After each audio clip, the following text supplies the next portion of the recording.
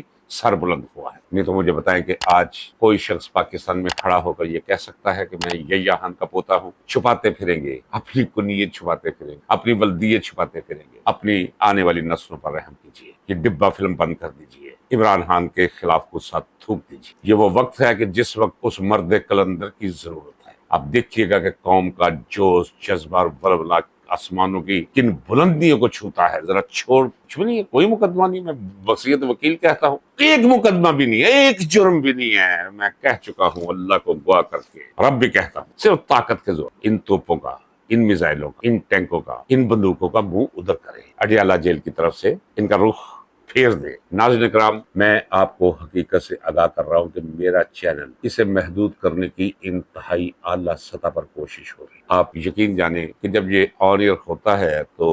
Notification میں جب subscribers کو بھی نوٹیفیکیشن، میرا مینیجر 50 سبسکرائبرز کے ساتھ رابطے میں رہ کر کہتا ہے کہ بھئی تیار، گروپ بنا رکھا ہے، سب دیکھ رہے ہو، کسی کو نوٹیفیکیشن نہیں جاتا۔ اسے روکنے کی کوشش کریں، اسے زیادہ سے زیادہ سبسکرائب کریں، بیل آئیکن ضرور دبائیں، آل پہ ضرور کلک کریں، اور اسے زیادہ سے زیادہ شیئر کریں اور اپنے کومنٹس دیا کریں۔ امید کرتا ہوں کہ میری استدعا کو آپ کچھ وزن دے، نہیں تو فائر وال کچھ تو لے ڈوبا ہے اسے، تو کچھ لے ڈوبے گا، لیکن 4 لوگ بھی سنتے ہوں گے تو میں کہتا ہوں کوئی پرواہ نہیں کتنے سن رہے ہیں کتنے نہیں۔ تقابلی جائزہ لینا ہی میں نے چھوڑ دیا ہوا ہے عرصہ دراز۔ کبھی میں اپنی زندگی کو کمپیئر کر کے نہیں گزارتا ہوں کسی کے ساتھ، میں کوئی کام کرتا ہوں اپنے کام کو کمپیئر نہیں کرتا ہوں کسی کے ساتھ، کوئی پیمانہ نہیں رکھا ہوا میں نے، لیکن پھر بھی اتنی آپ میرے اپنے ہیں، میری فیملی ہے، اور امید کرتا ہوں کہ میری یہ آخری یہ چند سطور پر مشتمل جو استدعا ہے اسے آپ باریابی بخشیں گے۔ اجازت دیجیے، اللہ حافظ، پاکستان پائندہ باد۔